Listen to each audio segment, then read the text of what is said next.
چوتھا سپارہ ہے سورہ آل عمران آیت نمبر 158 سے آگے پڑھیں۔ اعوذ باللہ من الشیطان الرجیم بسم اللہ الرحمن الرحیم فبما رحمت من اللہ لنت لهم ولو كنت فظا غلیظ القلب لانفضوا من حولک فاعف عنهم واستغفر لهم وشاورهم في الامر فاذا عزمت فتوکل علی اللہ ان اللہ يحب المتوکلین ان ینصرکم اللہ فلا غالب لکم وَإِن يَخْذُلْكُمْ فَمَن ذَا الَّذِي يَنصُرُكُم مِّن بَعْدِهِ وَعَلَى اللَّهِ فَلْيَتَوَكَّلِ الْمُؤْمِنُونَ فَبِمَا رَحْمَةٍ مِّنَ اللَّهِ اللہ کی رحمت کے سبب لِنْتَ لَهُمْ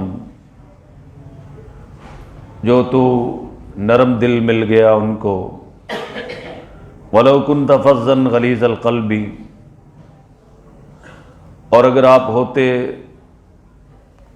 تند خو اور سخت دل لانفضوا من حولک تو متفرق ہو جاتے آپ کے پاس سے فاعف عنہم آپ ان کو معاف کر دیں واستغفر لہم اور ان کے لیے بخشش مانگیں وشاورہم فی الامر اور ان سے مشورہ لیں کام میں فَإِذَا عَزَمْتَ پھر جب تو ارادہ کر چکے عزم کر چکے فتوکل علی اللہ تو پھر اللہ پہ بھروسہ کر ان اللہ یحب المتوکلین بے شک اللہ تعالیٰ محبت کرتا ہے توکل کرنے والوں سے ان ینصرکم اللہ فلا غالب لکم اگر اللہ تعالیٰ تمہاری مدد کرے گا فلا غالب لکم تو تم پر کوئی غالب نہیں ہو سکے گا وَإِن یخذلکم اور اگر اللہ تعالیٰ تمہاری مدد نہ کرے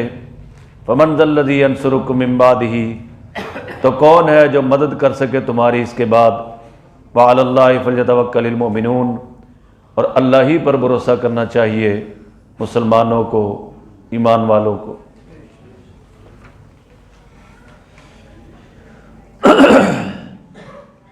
اس سے پہلی آیات میں غزوہ احد کے حالات واقعات کو بیان کیا جا رہا ہے۔ غزوہ احد کے اندر مسلمانوں کو شروع میں فتح ہوئی اور بعد میں کچھ شکست بھی ہوئی ان کو، حتیٰ کہ نبی کریم صلی اللہ علیہ وسلم کو زخم لگے، دانت مبارک شہید ہو گئے کہ آپ علیہ السلام نے ان سے کہا تھا کہ جو جبل رمات ہے یہاں سے تم نے کسی صورت میں بھی پیچھے نہیں ہٹنا۔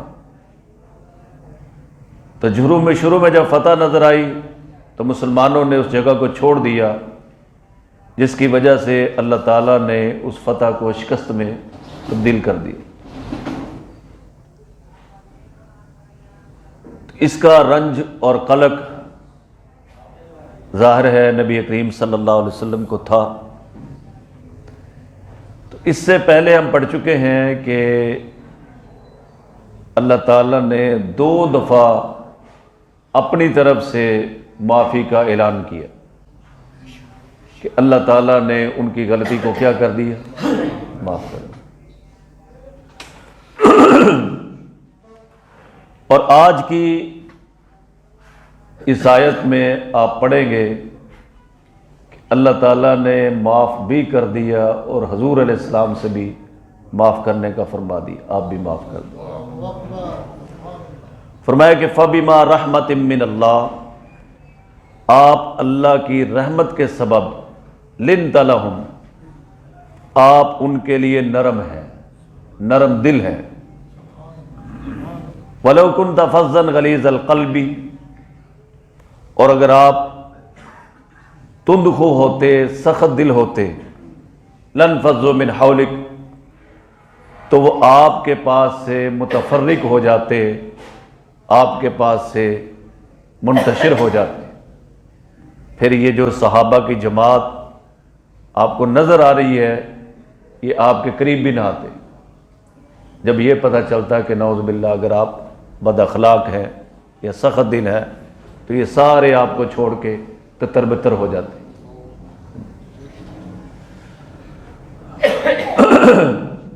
حضور صلی اللہ علیہ وسلم کی بعثت کا ایک مقصد یہ بیان کیا گیا ہے، بُعِثْتُ لِأُتَمِّمَ مَكَارِمَ الْأَخْلَاق، اللہ تعالیٰ نے مجھے مبعوث کیا ہے کہ میں جو مکارم اخلاق ہیں اس کی تکمیل کر دوں۔ مکارم اخلاق، اخلاق کریمانہ کی کیا کر دوں؟ تکمیل کر دوں، مکمل کر دوں۔ اور ایک حدیث میں آتا ہے، حضرت ابو درداء رضی اللہ تعالیٰ عنہ سے روایت ہے کہ نبی کریم صلی اللہ علیہ وسلم نے ارشاد فرمایا، بلا شبہ قیامت کے دن مومن کے ترازو میں جو سب سے بھاری چیز ہوگی وہ اچھے اخلاق ہوں، جس کا وزن جو ہے سب سے زیادہ ہوگا۔ اور فرمایا کہ بے شک اللہ تعالیٰ کو فحش گو اور بد زبان آدمی مبغوض ہے۔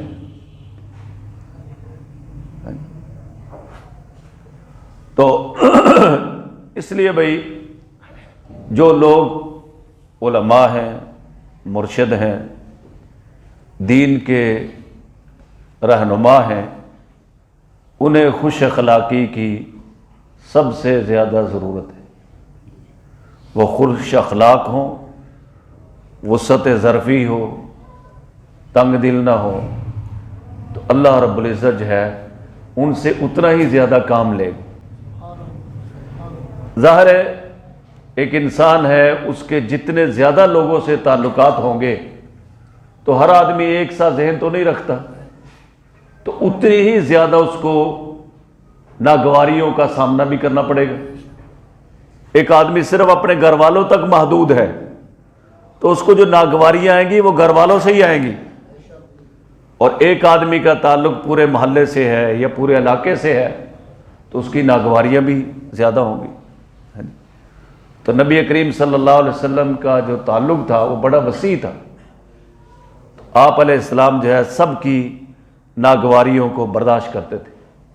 بدو بھی آتے تھے، شہری بھی آتے تھے، تندخو بھی آتے تھے، نرم مزاج بھی آتے تھے، تو جو بھی نبی پاک صلی اللہ علیہ وسلم کے اخلاق کریمانہ کو دیکھتا تھا وہ متاثر ہو کے جاتا تھا۔ حتیٰ کہ بعض بدو آتے تھے، اور ایک بدو آیا اور اس نے حضور علیہ السلام کے گلے میں چادر ڈال لی اور کھینچا، اور کیا کہہ رہا ہے، جو اللہ نے تجھے مال دی ہے مجھے بھی دو۔ لیکن ان سب کے ساتھ نبی کریم صلی اللہ علیہ وسلم اخلاق کریمانہ سے پیش آتے تھے۔ تو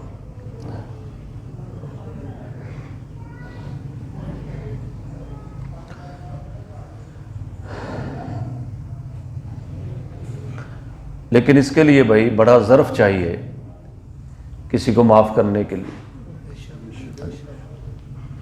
ہر آدمی کے اندر اتنا حوصلہ نہیں ہوتا کہ وہ دوسرے کو معاف کر دے۔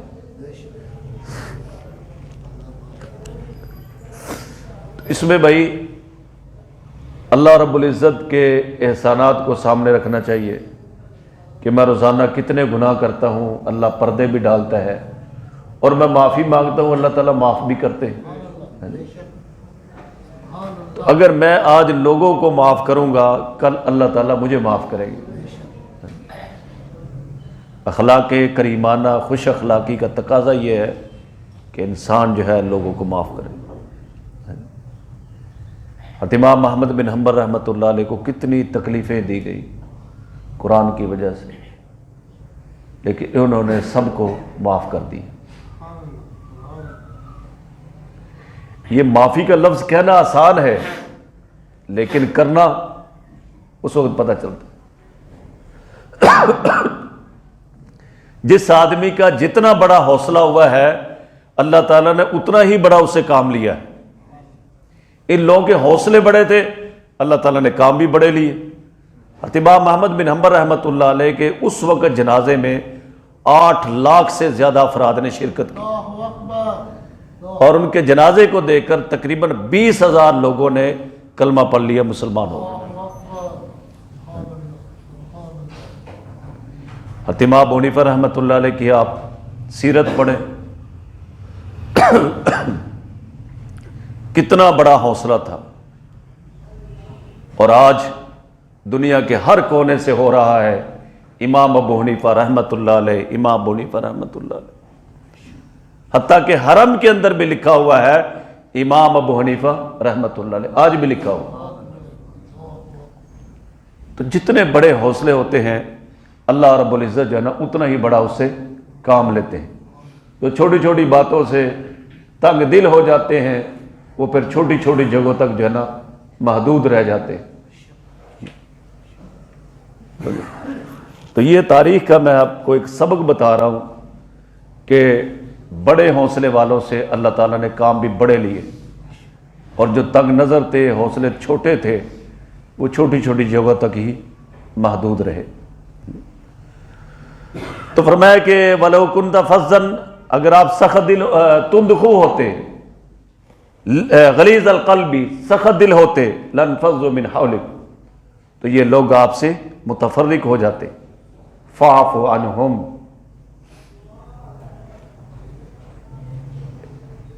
آپ ان کو معاف کر دیں۔ کون کہہ رہے ہیں؟ کس کو کہہ رہے ہیں؟ کن کے بارے میں کہہ رہے ہیں؟ کو سمجھ آ رہی کہ نہیں؟ زور سے کہو سبحان اللہ۔ یہ دیوبندیوں کو جوش ہی نہیں آتا، شکر ہے کہ بابا جی ہے، امتیاز تو جانا برف ہی بن گیا جب سے آئے۔ فاعف عنہم، یہ جملہ اتنا زبردست ہے کہ ہزاروں کتابیں اس جملے پہ بھاری ہیں، یہ جملہ اس پہ بھاری ہے۔ فاعف عنہم، اے میرے محبوب ان پیاروں کو معاف کر دو۔ ان پیاروں کو کیا کر دو؟ اندازہ کرے کہ اللہ کو صحابہ کی جماعت سے کتنی محبت ہے، کتنا پیار۔ ایسے کو تھوڑا کسی کو کہتا ہے کہ یار ان کو معاف کر دو۔ اللہ سے بڑا ہے کوئی؟ سب سے بڑی ذات جو خالق ہے، مالک ہے، قادر ہے، وہ اپنے محبوب سے کہہ رہی ہے ان پیاروں کو معاف کر دو، ان کو معاف کر دو۔ یہ کوئی معمولی بات نہیں ہے۔ اگر ہم اس کی گہرائی میں جائیں نا تو یہ سمندروں سے زیادہ گہرائی ہے، اور اس کا وزن جو ہے کو ہمالیہ جیسے پہاڑوں سے زیادہ اس کا وزن ہے۔ فاعف عنہم، محبوب ان کو معاف کر دو۔ واستغفر لہم، صرف اتنا ہی نہ کرو بلکہ آپ ان کے لیے بخشش بھی مانگو۔ وشاورہم فی الامر، آپ کو ناگواریاں تو ملی ہے ان سے، لیکن پیغمبر ان کو اپنے سے دور نہیں ہٹانا، ان سے کاموں میں مشورہ بھی کرنا ہے۔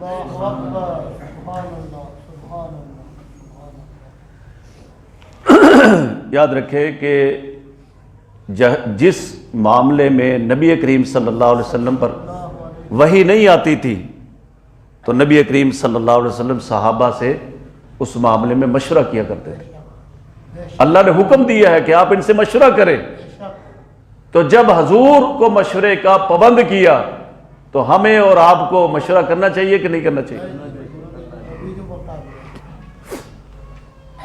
حضرت مولانا الیاس رحمۃ اللہ علیہ فرماتے ہیں کہ میری جماعت، تبلیغی جماعت جو ہے نا، اس وقت ناکام ہو جائے گی جب یہ علماء کی سرپرستی لینا چھوڑ دے گی، یعنی علماء کو اپنا بڑا نہیں سمجھیں گے تو یہ ناکام ہے، اور جب یہ آپس کا مشورہ چھوڑ دیں گے تو کیا ہو جائیں گے؟ ناکام ہو جائیں گے۔ تو مشورہ ایک حدیث میں آتا ہے، جناب نبی کریم صلی اللہ علیہ وسلم نے ارشاد فرمایا کہ ما خاب من استخار ولا ندیم من استشار، جو آدمی استخارہ کر لیتا ہے وہ ناکام نہیں ہوتا، اور جو آدمی مشورہ کر لیتا ہے وہ شرمندہ نہیں ہوتا، پشیمان نہیں ہوتا۔ یعنی مشورہ اور استخارہ، اس کی تعلیم دی ہے جناب نبی پاک صلی اللہ علیہ وسلم کہ جو آدمی استخارہ کرے گا وہ نامراد نہیں ہوگا، اور جو آدمی مشورہ کرے گا تو وہ شرمندہ نہیں ہوگا، پشیمان نہیں ہوگا۔ فرمایا کہ وشاورہم فی الامر، اور ان سے اپنے معاملات میں مشورہ لے، فَإِذَا عَزَمْتَ فَتَوَكَّلْ عَلَى اللَّهِ، جب آپ عزم کر لیں پھر اللہ پہ بھروسہ کریں۔ یاد رہے بھائی، مشورہ ہوتا ہے، حکم نہیں ہوتا۔ حضرت بریرہ رضی اللہ تعالیٰ عنہ یہ پہلے باندھی تھی، پھر یہ آزاد ہو گئی، بہت سمجھدار تھی، بہت سمجھدار تھی۔ ان کی شادی ہوئی تھی حضرت مغیث سے رضی اللہ تعالیٰ عنہ۔ تو جب عورت محکوم ہو، غلام ہو، باندھی ہو، آزاد ہو جائے، اسے اختیار ہوتا ہے چاہے وہ اس کو باقی رکھے چاہے وہ ختم کر دے نکاح کو۔ حالت غلامی میں نکاح ہوا تھا نا، اب جب وہ آزاد ہوئی تو ان کو اختیار ہوا کہ چاہے وہ باقی رکھے یا تو مغیث کو ان سے بڑی محبت تھی۔ اب یہ جب آزاد ہوئی ان کو اختیار مل گیا، چاہے اس نکاح کو باقی رکھے یا انہوں نے کہا میں نے تو نہیں باقی رکھنا۔ اب حضرت مغیث جو ہے نا، ان سے سفارش کرواؤ، ان سے سفارش کرواؤ، ان سے حضور علیہ السلام کے پاس آ گئے کہ یا رسول اللہ صلی اللہ علیہ وسلم، آپ بریرہ سے کہیں کہ میرے ساتھ رہے، میری بیوی رہے۔ تو آپ علیہ السلام نے بھی سفارش کی حضرت بریرہ سے۔ حضرت بریرہ کو حضرت عائشہ نے خرید کر آزاد کیا تھا۔ ان سے جو ہے نا 3 مسئلے امت کو معلوم ہوئے، 3 قضیے حدیث میں آتا ہے۔ ایک یہ بھی تھا کہ نبی کریم صلی اللہ علیہ وسلم تشریف لائے تو ایک ہانڈی پک رہی تھی، تو آپ علیہ السلام کو جو روٹی وغیرہ دی گئی وہ وہی تھا گھر میں جو پکا ہوا تھا۔ تو آپ نے فرمایا وہ ہانڈی میں گوشت پک رہا ہے، وہ کیوں نہیں لائے؟ کہنے لگے یا رسول اللہ وہ تو بریرہ کا ہے، بریرہ پر لوگوں نے صدقہ کیا ہے، یہ تو اس کا گوشت پک رہا ہے۔ تو آپ علیہ السلام نے فرمایا کہ اس کے لیے صدقہ ہے، اگر اس کی طرف سے ہمیں کھلائے تو یہ تو ہدیہ ہے۔ تو اس سے فقہا نے مسئلہ نکالا کہ ملکیت کے بدلنے سے حکم بدل جاتا ہے۔ جس نے بریرہ کو دیا وہ کیا تھا؟ صدقہ تھا۔ بریرہ جب آگے کسی کو دے گی تو وہ صدقہ ہوگا، وہ ہدیہ ہوگا، وہ تحفہ ہوگا۔ تو ملکیت کے بدلنے سے حکم بدل جاتا ہے۔ آپ مثلا کسی کو زکوٰۃ دیتے ہیں تو جب وہ اس کے ہاتھ میں گئی تو وہ کیا تھی؟ زکوٰۃ تھی۔ اب وہ آگے خرچ کرتا ہے تو وہ زکوٰۃ ہے، سمجھے بھائی؟ تو ملکیت کے بدلنے سے حکم بدل جاتا ہے۔ تو حضور علیہ السلام نے مغیث کی سفارش کر دی حضرت بریرہ سے۔ اب حضرت بریرہ نے عرض کیا یا رسول اللہ صلی اللہ علیہ وسلم، یہ حکم ہے یا سفارش ہے؟ ظاہر اگر نبی کا حکم ہو تو امتی تو اس کو جو ہے نا وہ نافرمانی کر ہی نہیں سکتا۔ عرض کیا کہ یہ حکم ہے یا سفارش ہے؟ آپ علیہ السلام نے فرمایا میری سفارش ہی ہے۔ کہنے لگے یا رسول اللہ پھر مجھے اختیار ہے، میں پھر مغیث کے ساتھ رہنا نہیں چاہتی۔ حضور علیہ السلام نے بھی کوئی ناراضگی کا اظہار نہیں کیا۔ آج کل مسئلہ یہ بھی ہے ہمارے ماحول میں، اگر کسی کا مشورہ نہ مانا جائے تو وہ ناراض ہو جاتا ہے۔ آج کل ہم مشورہ نہیں دیتے، ہم حکم دیتے ہیں۔ اور یہ بھی یاد رکھیں کہ یہ جو اسلام میں یہ جو ہے نا جمہوریت، یہ اسلام میں نہیں ہے کہ کھوتے کا گھوڑے کا ایک ہی وزن ہو، یہ اسلام میں نہیں۔ حضرت ابوبکر صدیق رضی اللہ عنہ خلیفہ بنے، سارے صحابہ نے تو نہیں کہا تھا خلافت کے لیے، سقیفہ بنی سعدہ میں جمع ہوئے، انصار بھی تھے، مسلمان مہاجرین بھی تھے۔ انصار نے مشورہ دیا کہ ایک امیر آپ میں سے ہو، ایک ہم میں سے ہو۔ حضرت عمر رضی اللہ عنہ تشریف لائے، کہنے لگے ابو بکر آپ اپنا ہاتھ آگے کریں۔ انہوں نے ہاتھ آگے کیا، بیعت کر لی، ان کو دیکھ کے سب نے بیعت کر لی۔ وہاں کوئی الیکشن نہیں کروائے گئے۔ حضرت عمر رضی اللہ عنہ دنیا سے جانے لگے تو 6 آدمیوں کی کمیٹی بنائی کہ جس پر مسلمان جمع ہو جائیں۔ تو مسلمانوں نے حضرت عثمان کا، بیعت کر لی، حضرت علی نے بھی بیعت کر لی۔ اور اسی طرح جب حضرت علی کا وقت آیا، حضرت عثمان شہید ہو گئے، تو حضرت علی جو ہے نا جان بچاتے پھر رہے تھے بیعت سے بچنے کے لیے، حتیٰ کہ باغ میں چلے گئے، علیحدہ چلے گئے، پھر بھی جو ہے نا لوگ ان کے پیچھے چلے گئے، تو مجبوراً جو ہے انہوں نے پھر وہ بیعت کر لی۔ تو بیعت کا یہ طریقہ نہیں ہے جو ہمارے ہاں یہ جمہوریت ہے، اس میں بھی وراثتی ہوتی ہے، آمریت ہی ہوتی ہے۔ اب مثال کے طور پر جو خاندان ہے جو جمہوریت کے دعوے دار ہیں، 70 سال سے یہی خاندان ہے، کسی کا بیٹا آ رہا ہے، کسی کا پوتا آ رہا ہے، کیا کہہ رہے جی جمہوریت آ رہی ہے۔ جمہوریت بچے جمہوری ہی دیتی ہے، اسلام میں شرعیت ہے اور اسلام میں خلافت ہے۔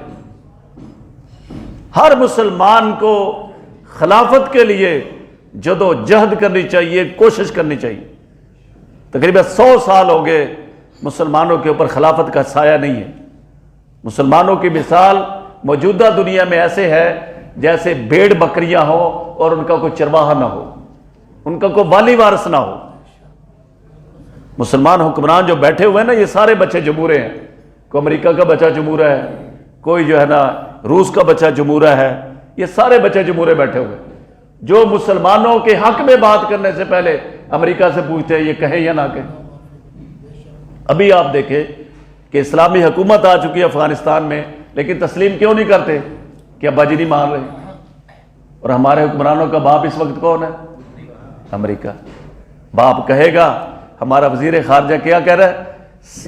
ویٹ اینڈ سی، انتظار کرو اور دیکھو، جو لوگ کہیں گے ہم وہ کریں گے۔ لعنت تمہاری ایسی خارجہ پالیسی پر کہ تم اپنے مسلمانوں کا گلا گھونٹ رہے ہو، ان کو تسلیم نہیں کر رہے، اور ان کے پیچھے لگے ہو کہ ویٹ اینڈ سی، انتظار کرو اور دیکھو، ابا جی کہیں گے تو مانیں گے، ابا جی نہیں کہیں گے تو ہم نہیں مانیں گے۔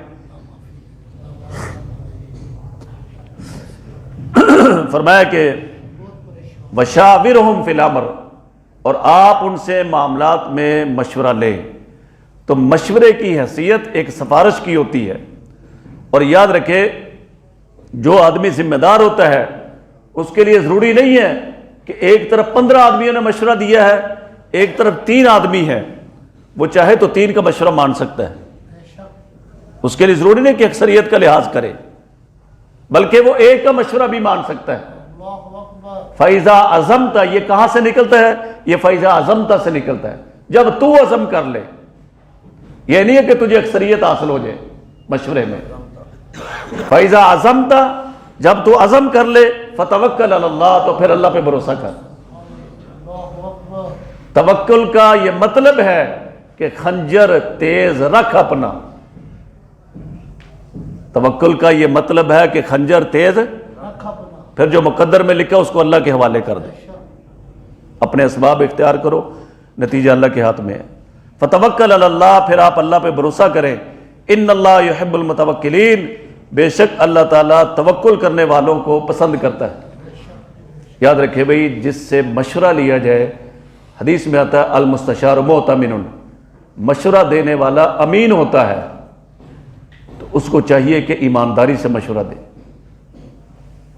بعض دفعہ کس سے مخالفت بھی ہوتی ہے، ناراضگی بھی ہوتی ہے، لیکن اگر وہ مشورہ لینے آ جائے تو مشورے کا حق یہ ہے کہ مشورہ اس کو ایمانداری سے دیا جائے۔ اینصرکم اللہ، اگر اللہ تعالیٰ تمہاری مدد کرے، فلا غالب لکم، تو پھر کوئی تم پہ غالب نہیں آ سکتا۔ جنگ یرموک کے اندر مسلمان 45,000 تھے اور دشمن کی فوج 7 لاکھ تھی، اللہ تعالیٰ نے مسلمانوں کو فتح عطا فرمائی۔ وَإِن يَخْذُلْكُمْ، اور اگر اللہ تعالیٰ تمہاری مدد نہ کرے، فَمَنْ ذَا الَّذِي يَنْصُرُكُم مِّن بَعْدِهِ، تو پھر کون ہے جو اللہ کے بعد تمہاری مدد کرے؟ وَعَلَى اللَّهِ فَلْيَتَوَكَّلِ الْمُؤْمِنُونَ، اور اللہ ہی پر بھروسہ کرنا چاہیے مسلمانوں کو، ایمان والوں۔